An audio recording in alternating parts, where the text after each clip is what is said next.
Morning, everybody. Welcome to another edition of World After Sport, Sporting Transitions. Today we've got some new guests joined us, which is fantastic. And we've got a couple of businesses that are going to give us a bit of a talk about themselves, about the skills that they offer to athletes and to coaches in terms of transition, so that we can help educate those coaches and athletes, know what kind of skills are needed to go into the workplace. Very informal, so the guys can interject at any time, but please enjoy the show. I'm going to start with Richard Jones. Richard works for a company called Gap Partnership, which is all about negotiations, and Richard will tell us far more than me. So let me pass straight over to Richard to kick off. And Richard, thank you for joining us. My pleasure, and good morning, everybody. I guess from my perspective, my transition happened a lot earlier than perhaps I would have liked it to. I worked with Al very closely growing up, and I'm sure many of you are transitioning sort of later in your professional career. I did it quite early, and that caused, I guess, a few challenges, which meant I bounced around from job to job, and I wasn't quite sure what I wanted to do, and that dragged on for a number of years. And I suppose when you're in your 20s, your early 20s, you've got the luxury of being able to try things out, and some things may work, some things may not. But it was difficult, and I've got a lot of mates now who are going through this transition at a much later age. They've got young families to support. They've got responsibilities, a mortgage, maybe car payments and that type of thing. And it's much, much more difficult. So I'm happy to offer my expertise or my insight if it helps. And as I mentioned to Martin before we jumped on the call, we specialize in negotiation, sort of development and execution. So if any of you have any questions, or you just like a bit of insight into to the world of negotiation, please feel free to give me a shout. I'm happy to help. Rugby gave me an awful lot, so I'm happy to give as much as I can to you all. So I work for a company called the Gap Partnership. The Gap Partnership is a niche consultancy, essentially. It's structured like a management consultancy. But unlike other consultancies, we only specialize in one discipline, and that's negotiation. So it's a global organization. We work in 14 different languages. We've got a global footprint, and we work with pretty much all of the Fortune 500 companies now globally. What do we do? Well, essentially there's three areas to our business. You've got negotiation consulting, you've got negotiation capability, and you've got negotiation community. So negotiation consulting, that is where a client would ask us to help them with the preparation for quite a challenging negotiation. Or alternatively, they'd ask us to help them with a strategy and sit in the room alongside them to help them to execute the deal. Or alternatively, in some instances, some clients ask us to negotiate on their behalf because they haven't necessarily got the skills or expertise to do that themselves. On the capability side, as you can imagine, we've got a range of different workshops that we use to help people to improve their negotiation capability. So an organization that perhaps has quite a large sales force or workforce whose profitability is directly reliant on those people negotiating better deals, we'll help them and try to improve their capability to improve their performance. And then finally, we've got a negotiation community. So people that have worked with us have access to our alumni. So there's 65,000 ex-delegates who are part of that alumni called the Negotiation Society. And what I will do at the end of this session, I'll give all of you complimentary access to that Negotiation Society. There's lots of articles, white papers, podcasts, little videos, Q&As, that type of thing. It's just really an opportunity for people to bounce ideas off each other, to learn from other people from different sectors, and to again, generally improve their negotiation capability. I guess for me, the reason I joined Gap is that I just thought it sounded pretty cool, to work as a negotiation consultant. As I mentioned, I sort of bounced around from a few different jobs when I finished playing rugby. And growing up, I just wanted to be a rugby player. So when that didn't sort of go as planned, I was pretty much left in limbo. My dad was a teacher, so he was very, very helpful, very supportive, but I just didn't know what I wanted to do. And I finally found something that I enjoyed doing, and because of that, I'm fully committed to it. So I guess if there's one thing that I could pass on, that the first thing is trying to find a role or a job that you genuinely have an interest in it and that you enjoy, because if you have a genuine interest in something, if you care, essentially, you'll commit. So I think that makes a massive difference. And so because of that, I now feel as if I'm building a career with Gap rather than just paying my mortgage because it pays my bills. So that really helps. Why is negotiation such an important part of business? Well, I guess for me, I'm a negotiation consultant, right? So I'm getting paid to go and negotiate deals on behalf of other organizations. But I've got a 2-year-old at home.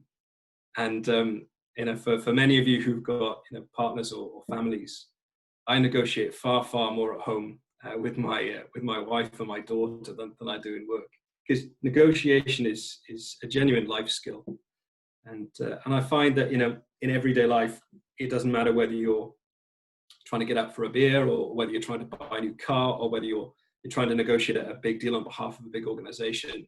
Negotiation is a massive part of the interactions that you have with other people. And so we spend all of our time just supporting our clients doing that. As I said, either through the consultancy business or the capability business.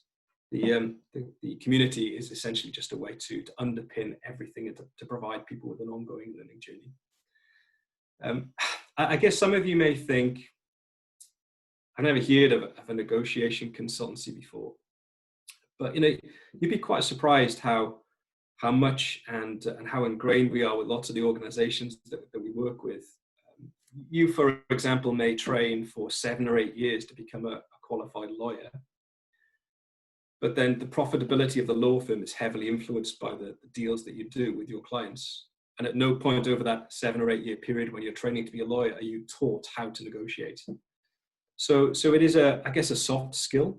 And I'm sure you've all heard of sales development workshops and communication workshops and presentation skills and that type of thing. But negotiation is essentially a fundamental part of any business or any organization. And so that's why we're relevant.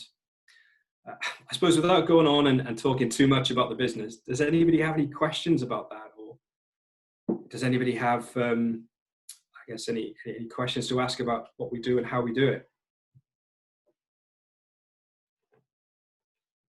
Go on, I'll ask the first one because I know Rich obviously really well. Rich, obviously you did a law degree in uni. Did you go into law straight after playing? Did you go into to work in a legal firm first?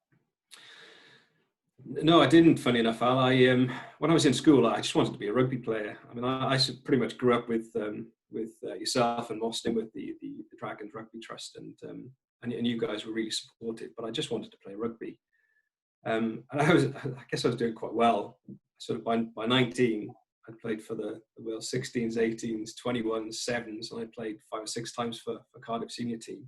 So things were going pretty well, and I never forget. I walked into, there's a nightclub in Cardiff called Life. I walked into Life with Craig Quinnell, Gary Powell, and Spencer John, and they ushered us straight through into this VIP section. And I thought, oh, I've made it. What an idiot! And things sort of rapidly went downhill from there. So did I want to move into the law? Not necessarily. It sounded like a good degree to do. And I only really went into university because my dad was sort of encouraging me to do something else outside of rugby. And I got that nasty knee injury, Alice, if you remember. So I couldn't really do anything for 10 months. So university was great because it gave me other things to concentrate on other than rugby. But when it came to finishing my degree, I just wanted to play rugby. And I suppose that the biggest challenge I had is that when things started to go wrong, it didn't go wrong, but because I didn't continue my professional career like I would have liked, I had no idea what I wanted to do. I had no idea what sort of job I wanted or what industry I was going to work in. And because of that, I sort of bounced around. Could I have gone back into law? Yeah, perhaps, but I didn't really have a passion for it. And I suppose, as I mentioned earlier on, unless you really care about what you're doing, you don't necessarily commit as much as you should do. And unfortunately for me, if I'm being completely honest, looking back at rugby, I loved playing rugby, but I love what rugby gave me more than actually playing rugby itself. I love the crack of the boys. You know, I loved being in and around the team environment. I loved going on the tours. You know, I loved speaking to people about playing for Cardiff, being very, very proud of doing that.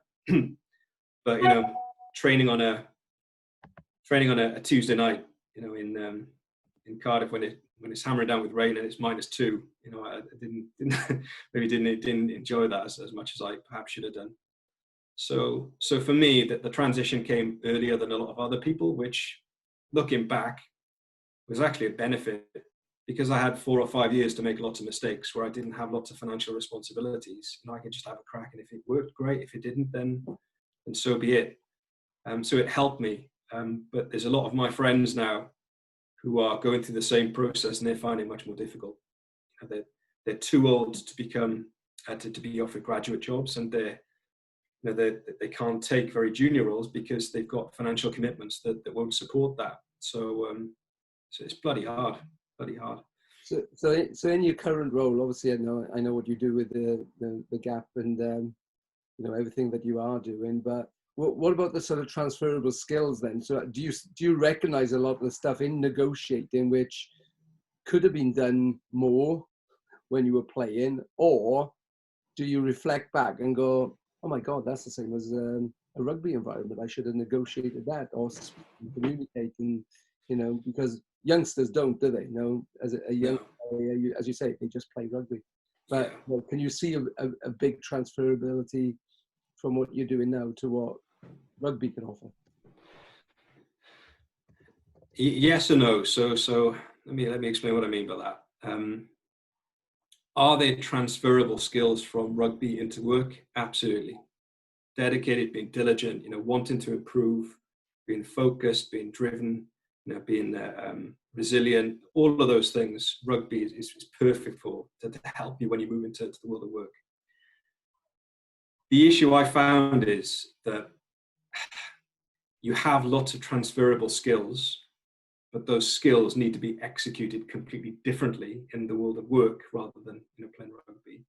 So you've got all of these skills that you develop through sport, which is brilliant, but how you execute or utilize those skills in the world of work is different. So it's a bit like for me, it was a bit like playing rugby on an ice rink. So you've got all the skills that you need to do the job, but you're in a brand new environment, which is completely different. So some of the skills make sense and are directly transferable. You know, things like being resilient, but then, you know, things like feedback. So I love to have feedback because I want to improve and I want to get better. In a working environment, in a professional environment, not everybody welcomes feedback as perhaps an ex-sports person. So some people are very, very defensive when it comes to feedback. And so from my experience, we used to sit down in a room in front of a TV on a Monday after we played a game on a Saturday, and whoever the coach may be, whether it's Di or Stoney or one of those boys, you know, you'd stop and start the video and identify what went wrong, who was to blame, and what they needed to do to improve their performance to be able to play next week. You don't do that in the world of work as much. It needs to be far more. Well, you're not dealing with a room of 30-year-old, you know, men who are quite tough and welcome feedback. You may be in an environment where you've got people who are in very, very different personal situations, and they may not react to feedback as well as they may have liked, or you may have liked them to. So, are there transferable skills? Absolutely, yes. It's a brilliant sport. It offered me so much, and it helped me a massive amount. You just need to learn how to execute or use those skills differently in a new environment. And that's great to hear, because I know we've all been talking over the last few months now, and Hoggy and Charlie and Serge will back me up here. That's exactly what we've been saying. It's like players need to be exposed now to those different types of environment so that they can adapt their, you know, transferable skills in different environments, isn't it? Yeah, I completely agree. I mean, like I said, I was quite fortunate that sounds silly, but I was quite fortunate that my career finished really soon. I mean, it was over before it began, really. So I had 5 or 6 years where I could, try things and learn a little bit about myself and learn what I was good at and what I wanted to do, rather than just, perhaps falling out of a professional rugby contract at 34 or 35 and then, falling straight into a well-paid job. I don't know many rugby players from my sport, who finish playing rugby earning £200,000 a year, and then they go straight into a job earning £200,000 a year. In fact, I don't think I could name anyone apart from the very famous players who have a massive profile.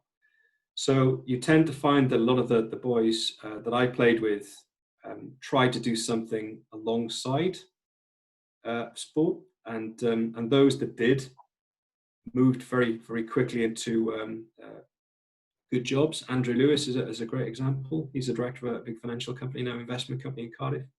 Whereas other people who didn't take it as seriously as perhaps they should are struggling a bit.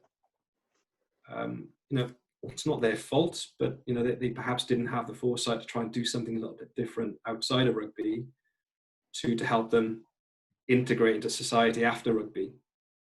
Because if you're very fortunate to have a profile that opens lots of doors, and there will be people that are quite happy to speak to somebody who's got a professional sporting career background because they're genuinely intrigued, or if you can use the club that you played for or the competitions that you played in, that opens lots and lots and lots of doors for a time. So my second bit of advice is that sport will open lots of doors for a period. Walk through them. Ask as many people as you can for help. Nobody succeeds by themselves. And I was quite lucky. The club were very, very supportive with me. And I think part of that was due to the fact that I just asked lots of people for help. And if you walk up to somebody, whether you know them or not, and you simply say, "Can you help me?" People they feel inclined to say yes. You haven't asked them what you want them to help you with yet, but if you ask people for help, they genuinely, in my experience, want to help. So you have a great network through sport. You've built a great network through sport. It does open lots of doors. Ask lots and lots of people for help, because it will help you to develop, I guess, more of an insight into what you want to do and what sort of sector you want to work in. Richard, I'm going to dive in there. I think what you're saying is absolutely spot on, and I couldn't agree with you any more than I am. Really, is I think the stellar players, as we've been calling them on these chats, absolutely, they've got this uniqueness that opens far more doors. The challenge is for those what we call consistent first teamers who are not international class, if you like, but they're very reliable, good, solid players. The focus for us is to try and encourage them to take their futures more seriously. And I don't mean that they don't. What I mean is, like you've just said, I think Alan said it before, Hoggy said it before, is there's so much time when you're not training, you're not playing, to try to open doors, like you're saying, and go and get some experience. How do you think we can encourage them to do that? Have you got, because the clubs, to us, we think the clubs need to help a little bit, nudge them along, not take responsibility for it, but just encourage it. Obviously, people like World After Sport want to support that, and people like yourself are opening doors. And you're dead right. Asking questions, asking for help is okay. But with the learn of what some of these calls we've had is people find it really difficult to ask for help, because they're so used to saying, "I can't accept weakness, so if I ask for help, it's a weakness." Is how do we encourage them to realise it's okay? It's really tough because there is that sort of macho image that you're doing very well. You're a good rugby player. You're helping your teammates to win games. You're winning trophies, but to show vulnerability sometimes is really difficult. I guess I was forced into being vulnerable or showing vulnerability because I was in a pretty difficult spot. I started to get used to the income from rugby, and towards the end, I picked up a job through the help of the club with Barclays Bank, funny enough. But when the rugby money stopped, then I was struggling. I could barely afford to cover my mortgage. So I was forced into asking for help, and that's when things changed. So what could I suggest? I know that Cardiff Blues host a business breakfast. I think it's once a week. The commercial director there is a good mate of mine, Rhys Blumberg, and Richard Holland, the chief executive. They're quite keen to bring their sponsors in, maybe once a week or once every couple of weeks for breakfast, and they just get somebody talking about their experience. Is very similar to this, Martin. And they invite a couple of players along, and as you can imagine, some of the sponsors start talking and getting to know the players a little bit better, and vice versa. And I think then once you've got that, once you sort of know each other, you feel more comfortable asking for help. So I think from the club's perspective, the more interaction that takes place between the players and maybe in the first instance some of the sponsors, that may help.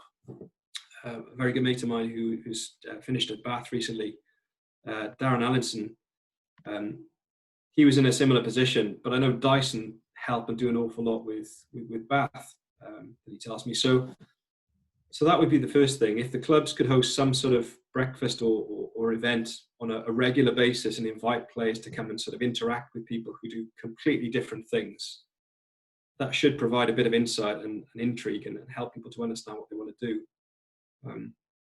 I guess the other thing that's worth mentioning is that I wouldn't necessarily encourage people to focus on a specific industry to work in. I'd encourage them to focus on the type of job they want to do.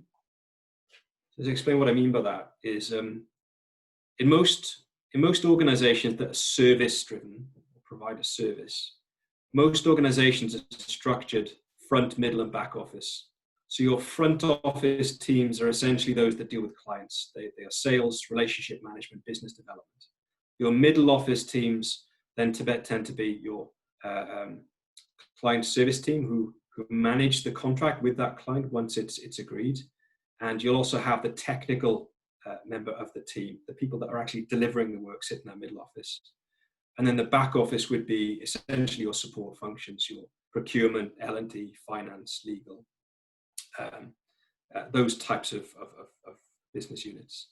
So if you don't really know what sector you want to work in, I would encourage you to focus on the type of job you want to do.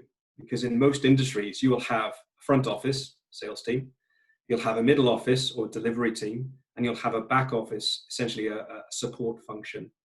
So try to understand, if you can, what type of job you would like to do rather than what type of sector you want to operate, because most sectors have similar types of jobs.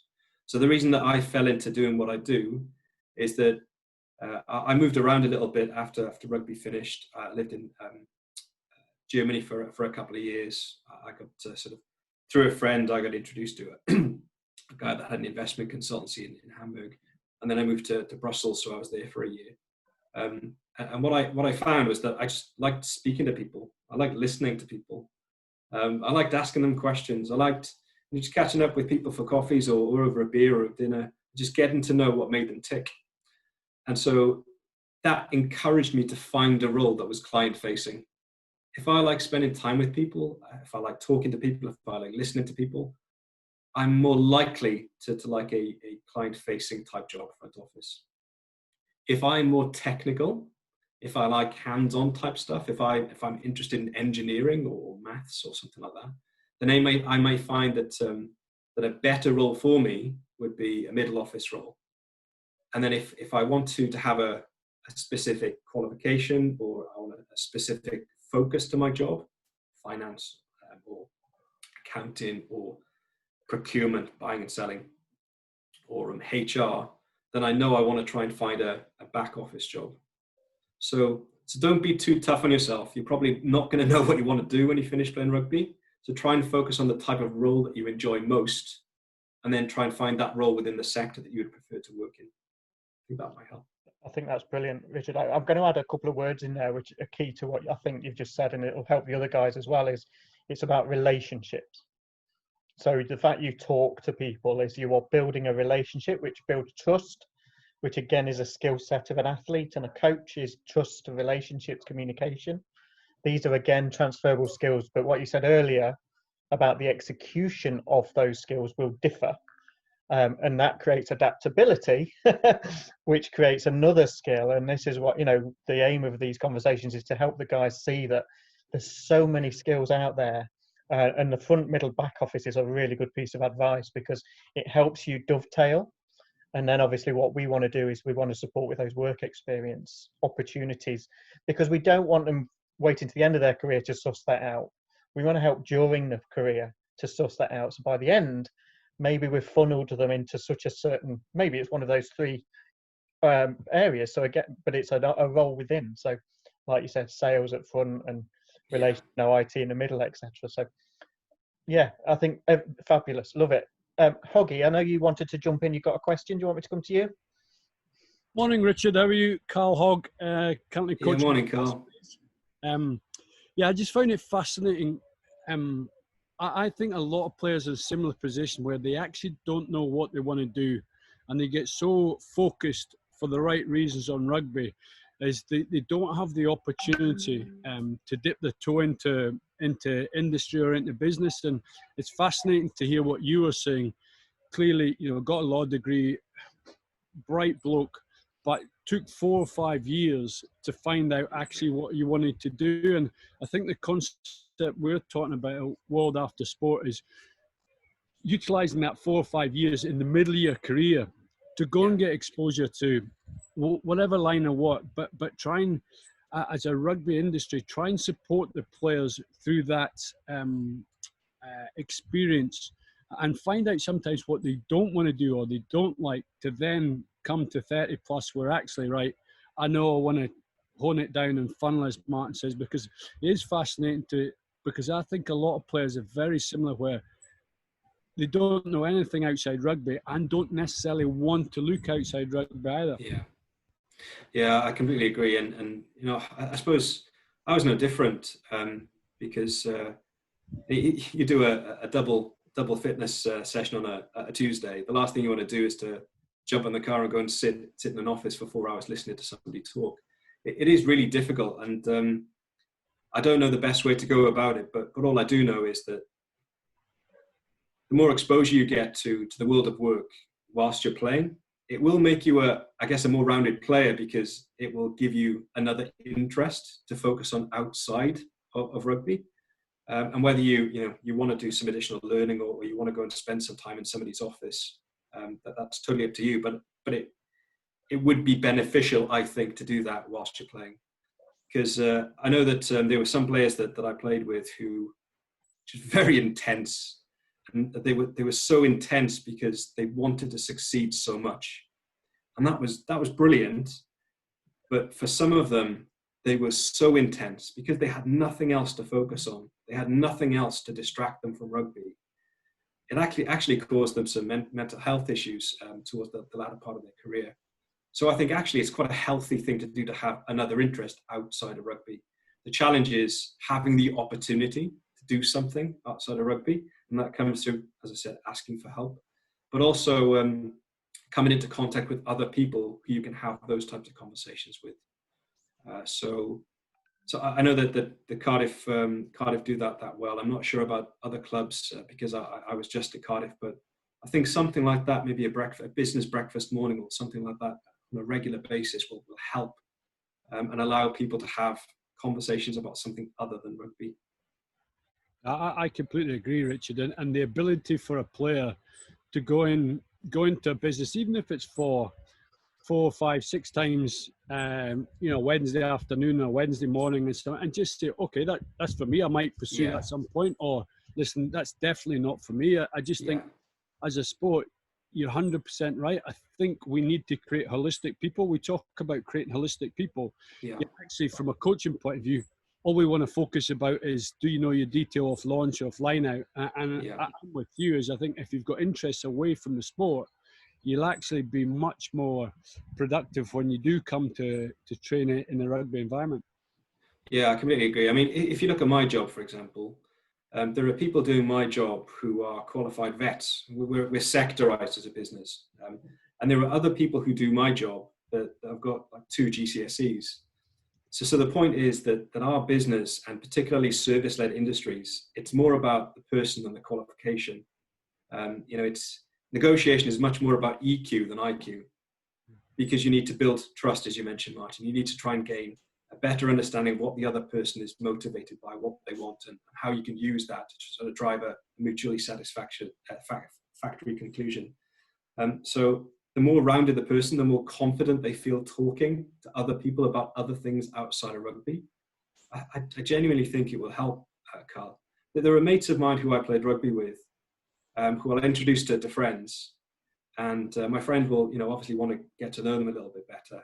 But if the conversation strays outside of rugby, they're completely lost.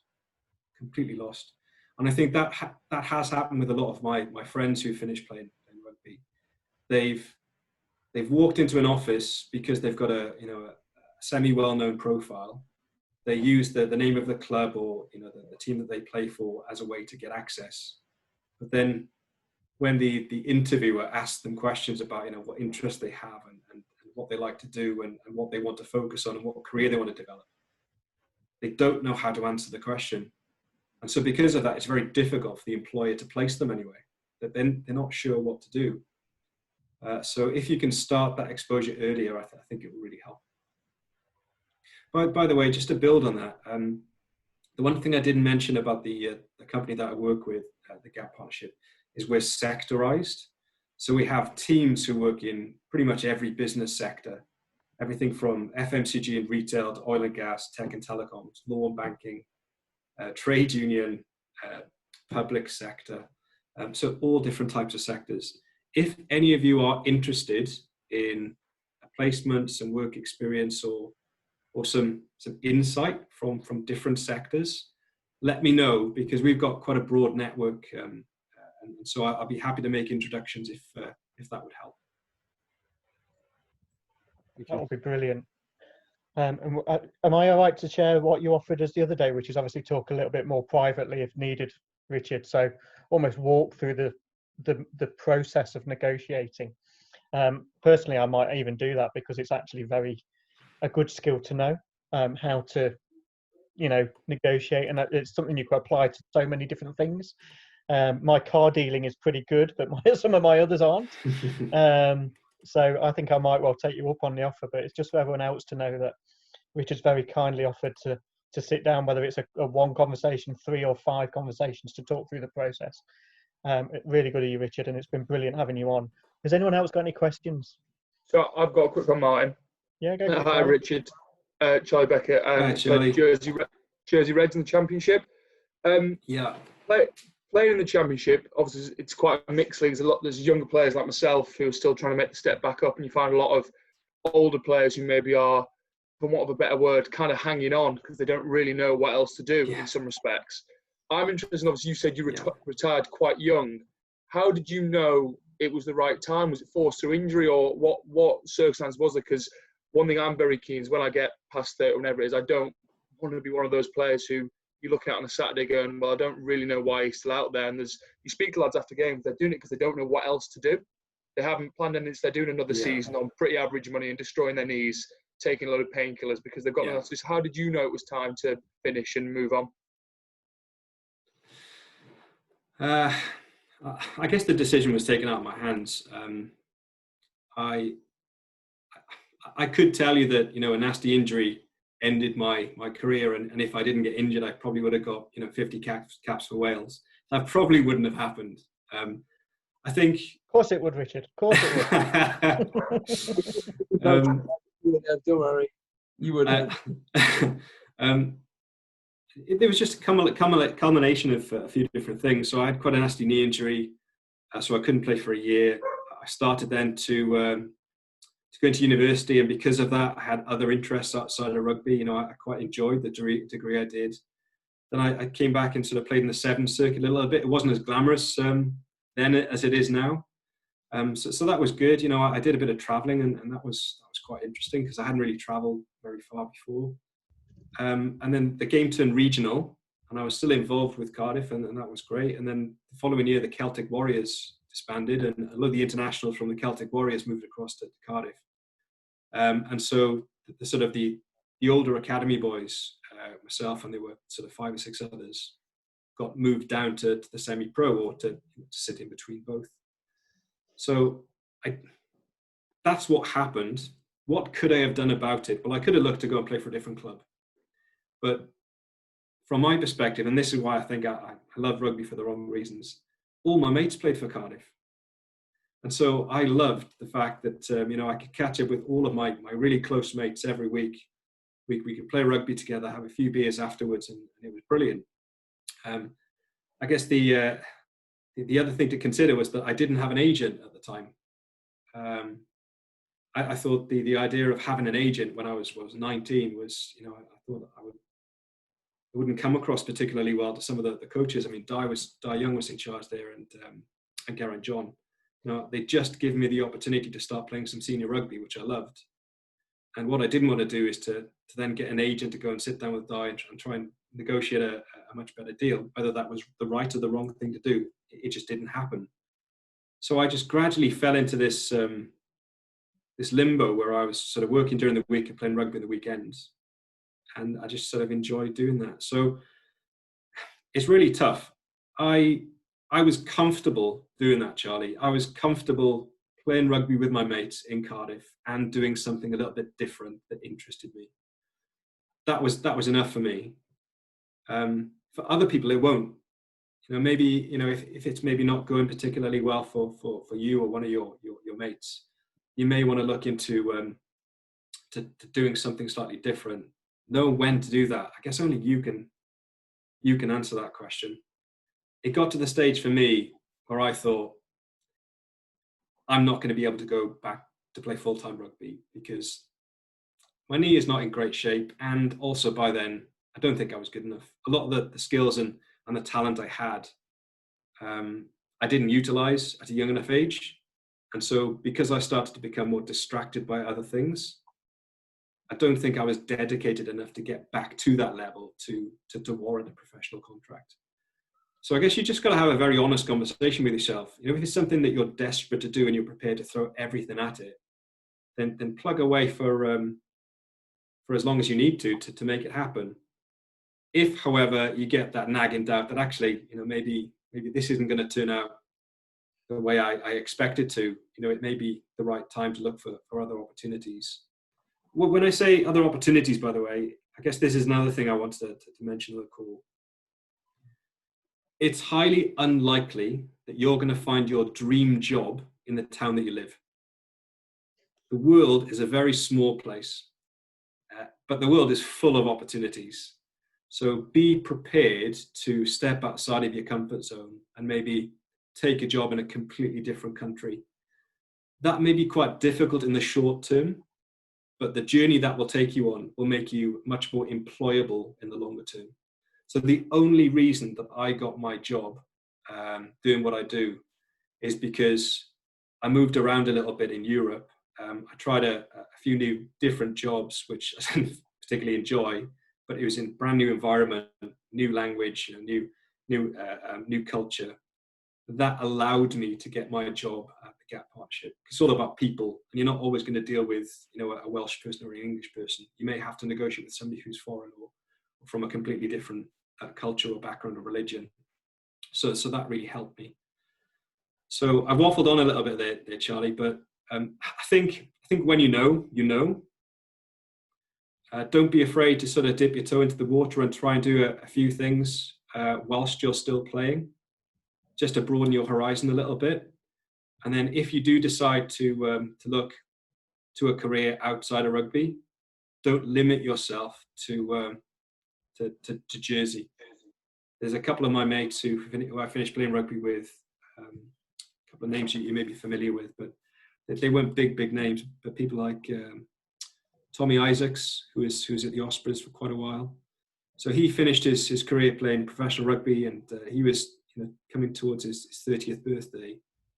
And he had a degree, but he had no idea what he wanted to do, no idea at all. And Hong Kong Football Club and Hong Kong were interested in bringing some players across who had some regional experience. So Tommy just dropped everything. He flew across to Hong Kong. They gave him an income which sort of subsidized his living. And he just had a go at a few different jobs in a brand new environment. And he's doing really, really well now. Really well. Now, there's other guys who either through injury or things not going their way have just looked elsewhere and looked further afield. There's a guy called Michael Poole who was at the Dragons for a long time. You know, he had a nasty neck injury, so he's now the leading personal trainer in Dubai. So you know, you get all these different opportunities. They're unlikely to be in Jersey. They're unlikely to be in Penarth, where I live. You've got to look further afield if you really want to stretch yourself. Cheers, Richard. Thank you. Can I just ask one thing, Mark? Yeah. And just quickly, a yes or no answer. We've spoken over the last couple of months, and Hoggy and myself, we've been very similar in that, and you've said it about dip your toes and, you know, let's explore. And you know my background, Rich, you know, it is about go and explore something. What if it was part of the actual contract? So in that week schedule, you had 4 or 5 hours, which was actually part of your rugby contract, that you do something personal development wise. And I don't mean going on a course. I don't mean, it is, like you said, go and spend time with a sponsor, go and spend time in a business, go and spend time in a factory, go and spend, no, that sort of thing. Would you think players would say yes? Or would you say, no, I'm a rugby player and that's all I do? I think it's a great idea, Al. The issue that you're going to have is implementing that. So for example, I know that when we used to play, a Monday was our day off. So on a Monday, you know, we had time to kill. A lot of the boys would go play golf. A lot of the boys would have 5 or 6 coffees walking up Cardiff Queen Street. A coffee crawl. At least it's coffee. Yeah. And there were other guys who were, you know, in university, or they were studying. So I think it's a great idea. What you need to make sure, in order for that to be successful, what you need in place is a proper structure, a proper framework, so the guys know exactly what they're doing every Monday. Because if you're incorporating something like that into a contract, and every Monday you're asking them, where are you going this week? And they're like, well, I've got no idea. I don't know anybody. My dad's mate's a plumber. I could go and spend the morning with him. I mean, that doesn't necessarily help. How you get that framework or how you implement that structure, that's the issue. That's the challenging bit. Because need to get the clubs on board before you do that. And if I can interject there, Richard, the one that Hoggy and I have talked about is not only the players and the club, but the companies as well. I think the companies will open doors, but I think the challenge is to have a nice list of, you know, different jobs, different professions where we can phone them up and say, right, we've got Richard in Cardiff. Here's 6 companies. Which one would you like to go in to talk to? And they're already engaged and supporting us and on our side. And I think that's the key for us is, you know, to do that. And you said about moving around. Now, ironically, I've moved around a lot. I was in Cardiff for 18 months for my sins, but I was in Cardiff in 2003. So thoroughly enjoyed being down there for the quarter-final weekend. Not for the weekend, but I enjoyed going in on the Monday with my England shirt on just to wind everybody up. But I think it's a good piece of advice, because I think the only time I ever worked in my hometown of Long Eaton was when I was a junior for 3 months I lasted in Long Eaton. Then it was Nottingham, and then it was everywhere, you know, and including Europe. And that's the thing is you're absolutely right. You can't rely on what's next door to be available to you. So you need to be adaptable. I would think though, an athlete would have that opportunity because a lot are used to the movement of club movement. So hopefully that will continue. But I think all that you've said is absolutely bang on in terms of, you know, identifying opportunities, identifying your passions, identifying what you like, the role, not the sector. Fantastic advice to give, and I can't thank you enough for that. I'm conscious of time. Sarah, I was just going to say, have you got any questions? It's not so much a question, but I just think, like, while I've been listening, I think women's rugby is in a very different place than men's rugby is, and there's maybe some learnings that we can take from each other. So I'm lucky enough to be one of the 28 contracted players with England. But our contracts are never really longer than 18 months. Yeah. And obviously when we come out of the contract, unlike in men's rugby, there's nowhere else to go. So if you're not offered a contract, there's no other contracts flying about, because our clubs don't pay us a wage that we can live on. And I think that's maybe something that men's rugby can learn from women's rugby, because most of my teammates hold down a full-time job. So I'm at Harlequins, and our management is very good at the girls who are full-time at encouraging us to go and talk to our teammates about what jobs they do and how they got involved in what they do. And actually maybe men's clubs who have a women's section like Harlequins do, if people are interested, maybe they can get the female players to talk to the male players about how they got into their job and maybe have a bit of experience in that job or life or something like that. I know our day off is a Wednesday, and we're actively encouraged to go and seek opportunities. So DHL is a big sponsor at Harlequins, and I know I've been in talks with our manager about going to get some work experience there and seeing what it's like in a different industry. I just think that if there's a bit more fluidity between women's sections and men's sections about learning from each other, I think that could be a really good thing. That's really good shout, Sarah. And I think for me, it's about almost, it shouldn't be even, you shouldn't be divided in the approach. It should be the sport is rugby. Everybody in that room or in that office is rugby. Therefore, you know, you both have the same needs. You both need to think about your futures.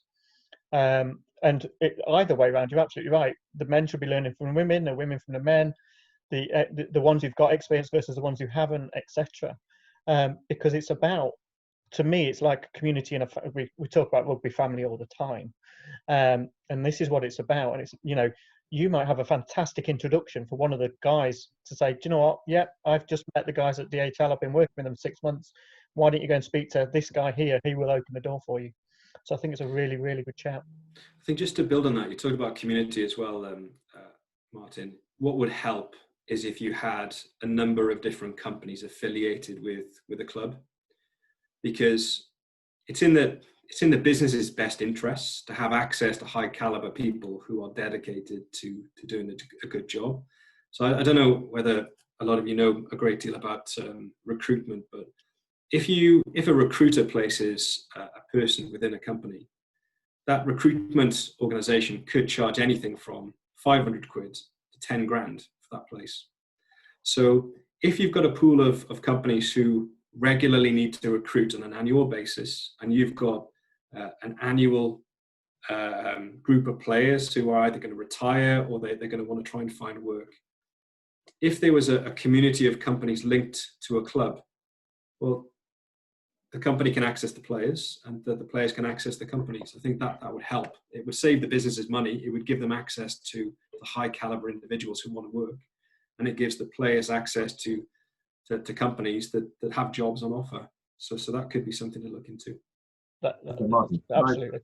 can I step in there just quickly? Yeah, go for it, Pete. Alan, you mentioned about whether there's scope within a player's contract to earmark time, set aside time to have personal development opportunities or whatever else. Maybe it's incumbent on the clubs to look at it from the top down as well. If a sponsor is coming on board, build something into that sponsor partnership agreement that says that sponsor has to open doors and get involved in fair play off the pitch. I think a lot of clubs and a lot of sponsors, and you know, having spent 2.5 years up in Harlequins, you know, absolutely, you know, DHL, even Adidas and other financial companies, you know, worked closely with the club in terms of opening the doors to players. But as I said, it's here and there, isn't it? You know, it's like some clubs do it, some clubs don't. You know, when I was down at the Scarlets, they had 147 account members. So in other words, businesses. And none of the players knew who they were. You've got to open the doors for them, you know. But as you say, it's the other way around. If companies come on board, and yes, they want the hospitality, they want the sponsorship, the logos, but definitely the part of that is the two-way process. You know, any partnership is like, yeah, we're not giving you 20 grand if we don't get any 20 grand's worth of work back. And some clubs do. You know, I think, you know, in my 20 years, some clubs are good, but it's not common. It's not a common field. So it goes back to what Rich said. The proactive players will go and look, whereas the ones who need to go and explore are just too intense on, no, I can't do that because I can't show my weakness. I can't tell my coach I'm spending 2 hours a week at a finance company, except, well, why not? Because if that's going to make you a more rounded person, especially in something like negotiating or, sort of, making decisions, because that's what I'm hearing too much of. Even after 20 years, I'm hearing still is players saying, yeah, tell me what to do and I'll do it, and like Hoggy says, yeah, no, they play by the book rather than, yeah, there's the framework, but now I need to react to different circumstances on the field. And that's exactly what we talk about in business, isn't it? Transferable into another business whereby, yeah, these are my skills, but I can apply that in a different environment. But Richard's spot on. It can't be in any environment. It needs to be in an environment that they enjoy, they know they can work in. So, no, but I agree. It's like, I know New Zealand did it at one stage, didn't they? They had this collective bargaining, which 7 hours of the week had to be dedicated to personal development. And that could have been studying, voluntary work, work experience, actually working. I think somebody like Chris Jack, the second row, worked in the garage with his old man, but he trained as well. So he knew that when he retired, he took over the garage. Richie McCaw did his degree, but he was learning to fly. He was doing other things, and you can see what he's transferred into. But yeah, some of the guys, it's like, don't know what they want to go into. And that's where they need to explore. Go and spend a morning with, a manufacturer, an engineer. Go and spend a day with, a teacher. It'll soon put them off teaching. But, it's like, go. I used to say this to a lot of the rugby players, and Richard might remember me. I used to say, what's your favorite food? And they say, oh, right, curry. Why curry? Well, I like the taste. Well, go and taste some jobs. Go and taste some jobs, and you'll know which ones you like. And that's the successful players I've seen over the last 20 years who've, gone in, and because you don't know how long your career is going to be. And I think we're all singing off the same hymn sheet, but it's like, it just needs that one environment to start doing things differently. And then other clubs and regions and whatever will go, wow, hang about, something different there. They got better people, they got better leaders, they got better, performers, because they're more rounded. Because if you're happy off the field, then obviously, you're going to be happy on the field, knowing that one day your career will end. And I think Serge has said this before, it's always difficult, but once you go into that sort of next career, like Rich is now, I'm talking, listening to now, you're obviously still missing rugby, Rich, like we all do.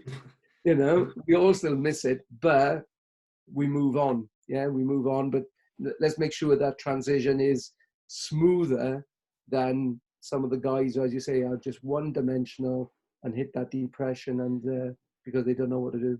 Just to build on that, Al, I think we also need to build on Sarah's point.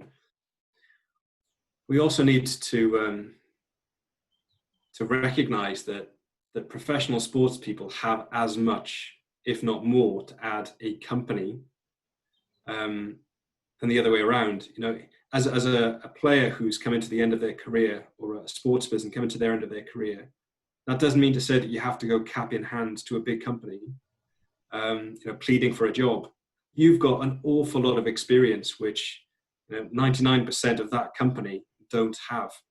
So it's a great opportunity for the company to employ somebody who can add significant value to that organization and look at the organization and the business from a different perspective. So, understand and know your worth.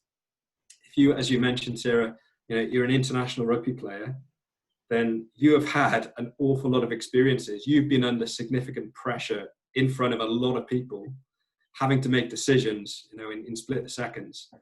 99% of people working at DHL have never had that experience. So you've got something that you can add to that business. Agree with that, Richard. Richard, I'm conscious of time, mate. Do you need to go? Yeah, I'm really sorry. my wife is working and we've got a little one, so I've got to take over the Most responsibilities. important job in the world. Yeah, exactly. The toughest job in the world. The toughest job, yeah. Just to leave you all, the one thing I did mention to Martin before the call is that rugby gave me an awful lot. So I want to try and do as much as I can to help if you want my help.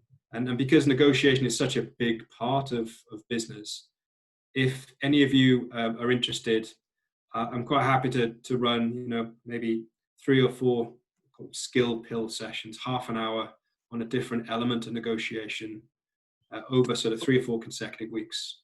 If that would be of interest, let me know, and I'm happy to pull something together and try and provide you with some more insight.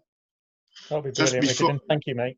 Just before you go, Richard, I have to say it's really amazing to hear from your story. It's fantastic to have you and to listen, because again, I always say that any player who wants to be a professional player, I always say that they need to go back to school or they need to learn something else. And you definitely show us that it's possible. And I think we should be working hard to create that kind of network where the mandatory is about looking something else outside rugby. And you did that so well. I'm really proud, and thank you very much for your experience. Thank you very much, Serge. I really appreciate that. Richard, we'll let you crack on, mate, but hopefully we'll get you back on again soon. Really, really valued having you on, and have a great day, mate. Look after the little one. Yeah, thank you very much. Thank you all. Have a great day. Just let Richard dial off. Fantastic. Wow. That was fantastic stuff. So let me pass straight over to Pete. Pete, you can pop yourself off mute. That would be fantastic. So Pete's obviously a new guy to the course, so great to have you on. Let's start with an intro. Tell us a little bit about yourself and what you're trying to achieve with All for Good at the moment.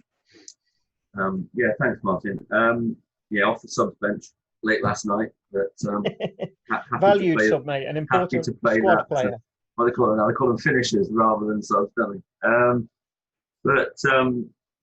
Happy to be here. My background is very different.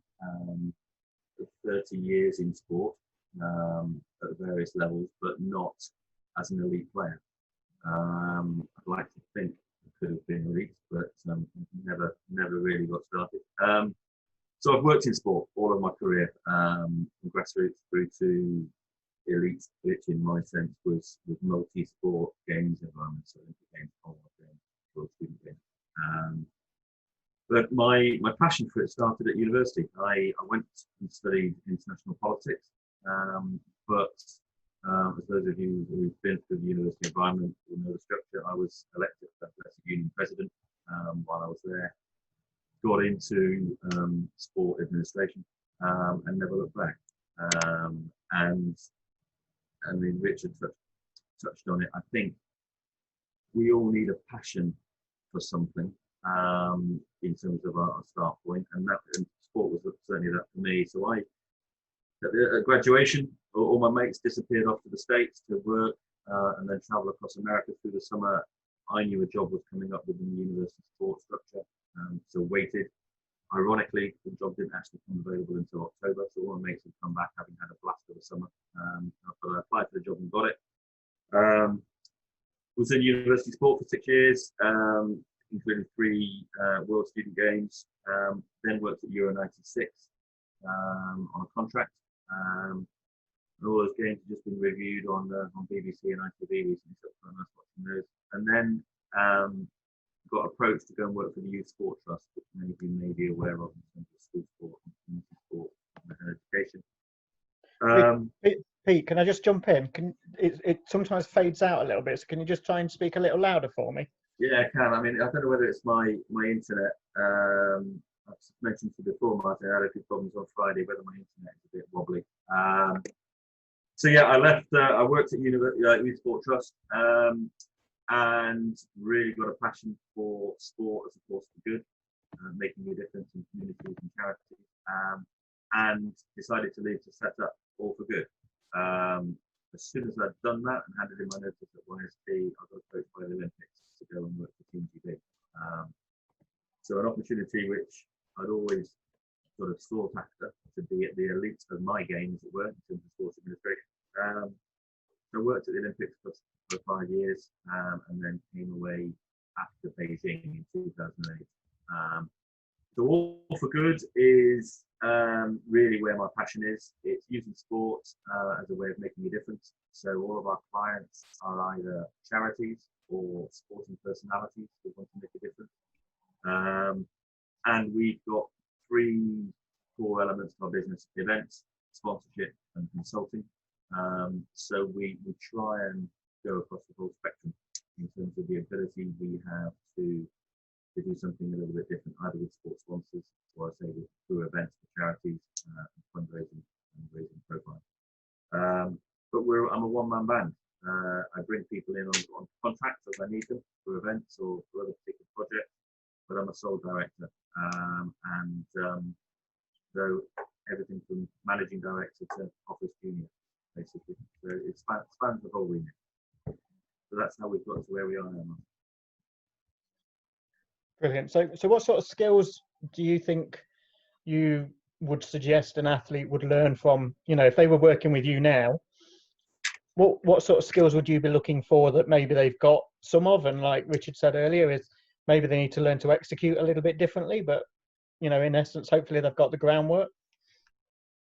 Yeah, I think a lot of the ground was covered by Richard. Obviously, he's gone through it at a very, very personal level. I mean, I think the key is adaptability, and that willingness to, an ability to translate those skills into a different environment. And through my Olympic work particularly, and then subsequently work with UK sport, the issue of transition is obviously not new, and it's not unique to rugby. But the athletes, there's a lot of pressure in the Olympic environment, and you'll have to tell me whether this is the same in rugby. A lot of pressure on the Olympic environment, that once you're on the programme and you're national lottery funded, a lot of the athletes will turn around and say they haven't got the time or the opportunity to really go out and do what everybody's telling them to do, because their coach is on at them, the performance director is on at them, and whether it's training, rest, recovery, or whatever, their days are full. But I think, again, backing up what Richard was saying, that ability to think of the skills that you've got through sport, whether that is leadership, resilience, commitment, the ability to take instruction and apply that under pressure in a game environment, the ability to take those skills and hone them in a different environment is the key. And it's because the world is changing at a rapid pace, and you just look at where we are now. I did a webinar on Friday with a bunch of people, including Clark Carlisle, the footballer, and Ali Jawad, the Paralympic weightlifter, who were all talking about their ability to adapt in isolation, as we are now on the lockdown. 3 months in, everyone's circumstances are different, but that flexibility and adaptability, I think, is key. Brilliant. So obviously you've gone into self-employment, managing director, stroke communications director, stroke every other director in the business. How do you think that stretches? What's your learning from doing all of that?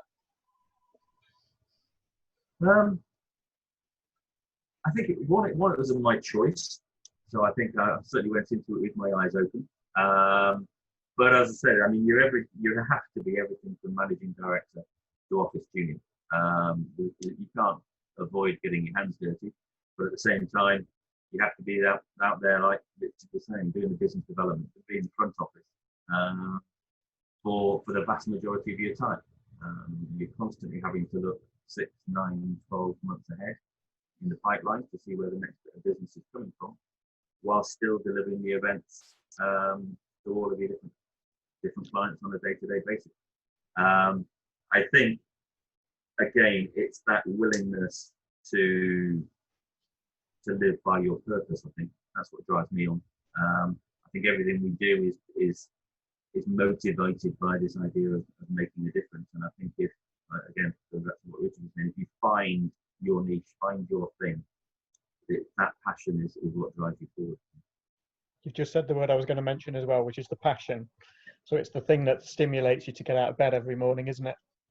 Absolutely. And I mean, I'm fortunate, I work from home. I've got a young family, and it's I just love it. I live for work, which my wife would give me a battering for. But I mean, it is what I do. It shapes me as a person, I think, because I'm never happier than when I'm actually delivering a project which I know is going to have benefit for the people. Brilliant. I'll let you take a coffee while I think of another question. Has anyone else got any questions? Because obviously, by all means, jump in. For me, the other one, I guess, you mentioned passion. I would say planning is key when you're a small business, is knowing, like you say, what's coming next. But while you're setting that business up, is having a sense of where you go, where it's headed or what you want to achieve, how you can be not a market leader necessarily, but someone who people are going to pick up the phone to first, second, or third each time. I think that's right. I mean, I've been lucky. I've been doing it, as I said, properly since 2007, 2008. And I've been fortunate in that I've never really had to chase business. And I don't want that to sound arrogant, but I think if you build your network in your time in your chosen career, and you surround yourself with good people and stay in contact with those good people, the work will come. Because you can have those conversations. You can keep in touch with people, knowing that the work might not come next week, next month, but in 2 years' time, somebody might give you a call. I mean, and I don't know whether you know, I mean, I used to do a lot of work with, when he was at Youth Sports Trust, with a guy called Steve Granger, who's now head of development at the RFU, director of development at the RFU. I haven't spoken to Steve for probably 3-4 years, and got a call out of him out the blue, 12 weeks ago now, just before lockdown, and they desperately needed some help with their charity project and some injured players.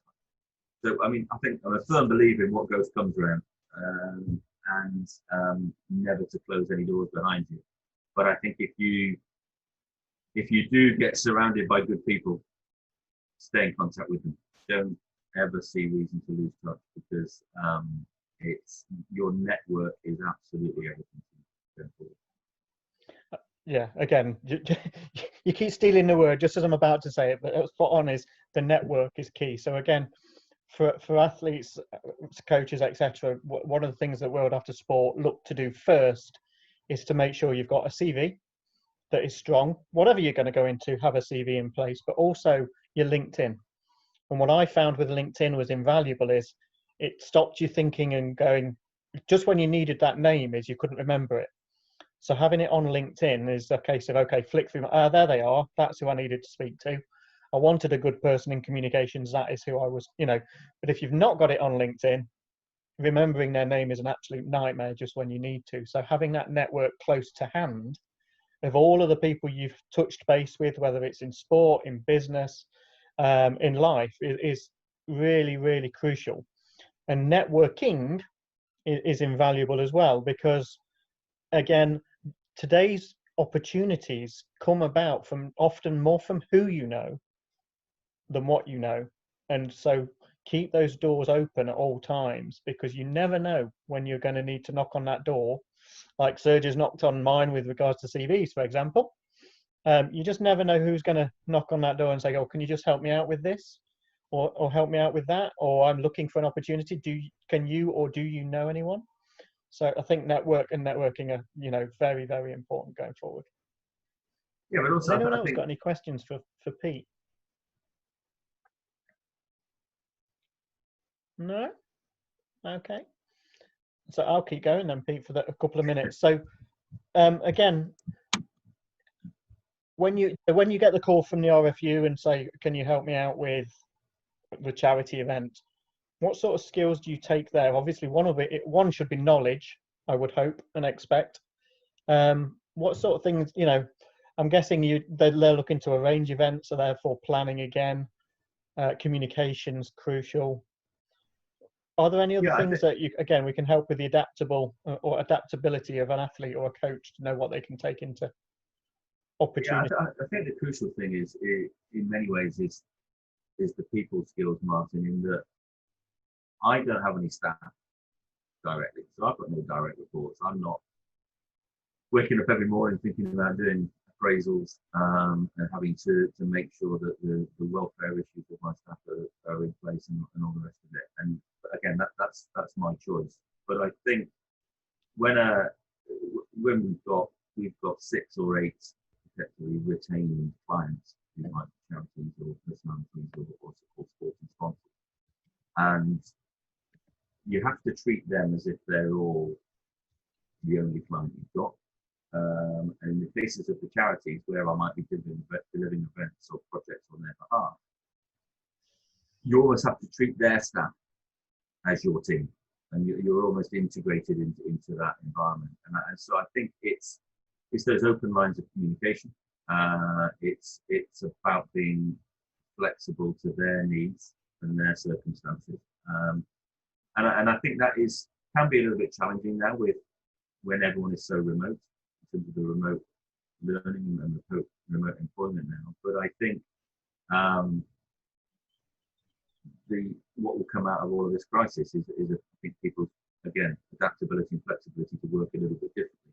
But fortunately for me, because it's the way I chose to do it and the way I like doing it, we've been doing that since 2003 when I started working with the Olympics. I've worked from home and worked remotely. So I think that communication and open-ended liaison at all times with your clients and your colleagues is absolutely key. Brilliant, thank you.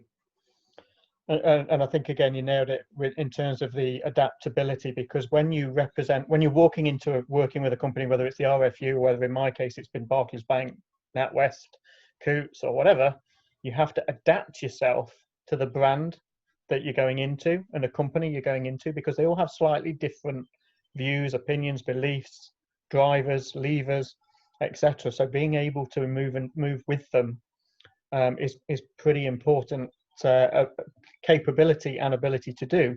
And it's the same when walking into a sports club. You could walk into Leicester Tigers and it's a very different environment to walking into Scarlets, for example. Yeah, so I think you're right, Martin. That ability to assimilate somebody else's brand, vision, values is key. But I mean, again, Rich touched on it, but I think that's the same if you're meeting an individual. You still have to get under their skin and understand where they're coming from, what their objectives are, and whether the working environment is right. It might well be that sometimes the relationship isn't right, and you walk away on some kind of level terms, but not putting either of those relationships at risk. So I mean, I think as long as you're true to your own values and can assimilate others, then you're in a pretty good place. Absolutely. Thanks, Pete. Guys, just one last opportunity to ask a question. Otherwise, I'm going to end recording and conversation there. No? Okay. So I'm going to say end the recording in a second. But if we can just stay on the call briefly, that would be fantastic. So thank you all very much for your time. It's always invalued to have you all on here asking the questions, joining in the conversation. To Pete, lastminute.com to join us. Really appreciated that you stepped in as a very worthwhile, what did you say, finisher? That was the right word, wasn't it? So brilliant, really appreciated. So thank you everyone for your time. And I look forward to seeing you all again on Wednesday, because I know you're all going to come. Really looking forward to seeing you all there.